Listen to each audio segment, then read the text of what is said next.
For Finn, a border collie bursting with life, every morning promised adventure. He loved to chase, to herd, to feel the wind in his fur. But on one particular Tuesday, the usual joy of the morning was quickly overshadowed by a growing sense of unease, a familiar dread that signaled a twice-yearly ordeal was upon him.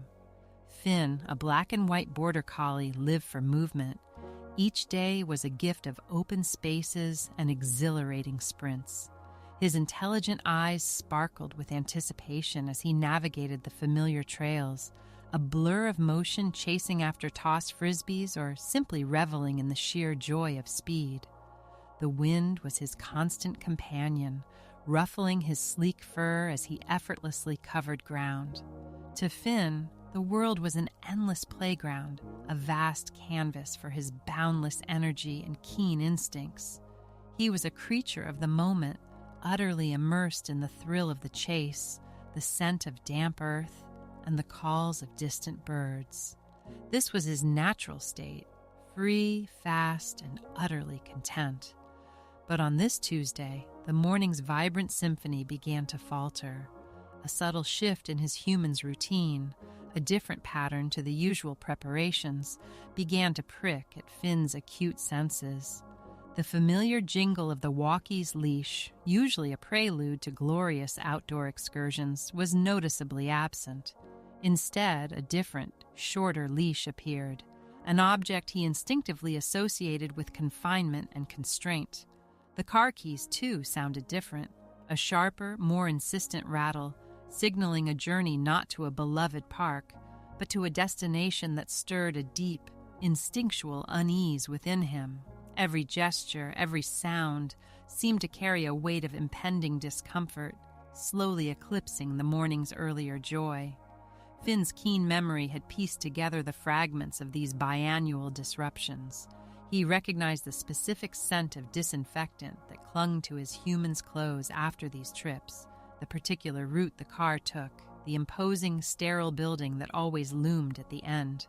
And most distinctively, he remembered the blue humans, figures in their peculiar scrubs, whose touch was precise and sometimes startling, whose voices held a different cadence than his own loving family.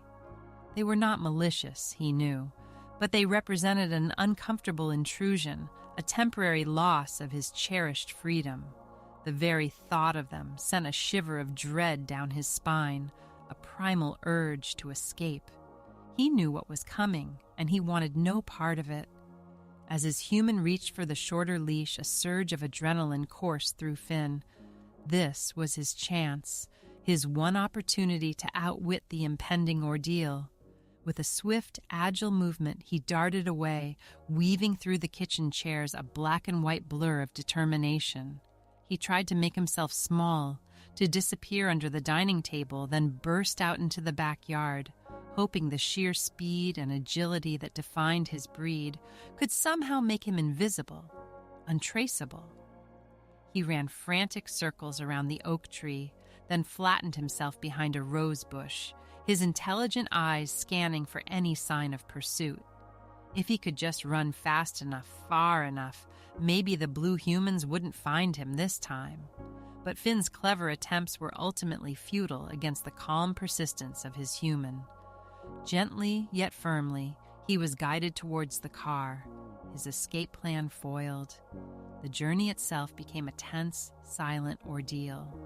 He sat rigid in the back seat, every muscle coiled, his ears flattened slightly against his head. His eyes darted nervously between the passing scenery and the rearview mirror, as if searching for a hidden turn that would lead them back to the familiar, comforting paths of home. Each mile felt like a progression deeper into enemy territory, the distant hum of the engine a monotonous reminder of his lost freedom and the growing proximity to the dreaded destination. Then the unmistakable, sterile scent of the clinic washed over him, a smell he now associated with apprehension.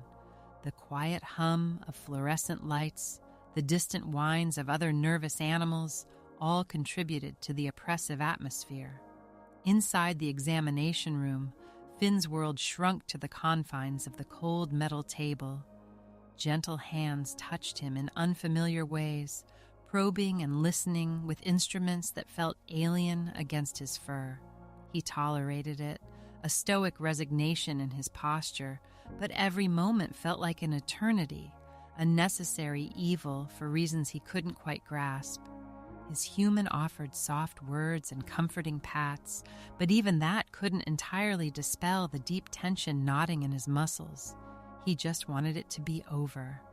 Finally, the ordeal was over. Back in the car, the tension slowly began to recede, replaced by a profound weariness. Once home, Finn didn't immediately bound inside. Instead, he walked with a subdued gait, seeking refuge. His usual joyful greeting was replaced by a quiet retreat under the dining table, a familiar safe haven where he could process the lingering strangeness. The phantom touches of the blue humans seemed to cling to his fur, making his beloved home feel temporarily less secure. He tried to shake off the unsettling sensations, burying his nose in his paws, but the memory clung to him, a persistent shadow over his day. He yearned for the simple, untroubled peace of his usual routine. From his quiet retreat, Finn pondered the vastness of the world. So many wonderful smells, so many exciting places to explore, yet these strange, unsettling visits were mandated, a recurring disruption every 6 months. He had tried to outrun them, to hide, to make himself scarce, but it had been futile. The blue humans always found him, always performed their perplexing prodding. It seemed an unfair trade-off, a perplexing requirement on an otherwise perfect planet. Why did this ritual persist? Why couldn't his human understand his deep aversion? He just wished for a permanent way to avoid these biannual disruptions altogether, a guarantee of uninterrupted freedom. As the afternoon light streamed through the window, warming his spot on the rug, a different kind of warmth began to spread through Finn. His human knelt beside him, offering gentle strokes and soft, reassuring whispers. The familiar scent of home, the steady rhythm of his human's breathing, slowly started to cut through his lingering unease. The world outside beckoned with its familiar beauty, the scent of pine from the backyard, the distant chatter of birds. Slowly, painstakingly, the memory of the blue humans began to recede, replaced by the comforting presence of his family and the promise of tomorrow's adventures. Perhaps this planet wasn't so terrible after all, especially with his human by his side. Finn's journey reminds us that every dog has their own unique way of navigating the world. If you were touched by his story and his clever escape plan, please give this video a thumbs up. Subscribe to Snug Tales for more heartwarming stories of loyalty, resilience, and the incredible bonds we share with our furry companions.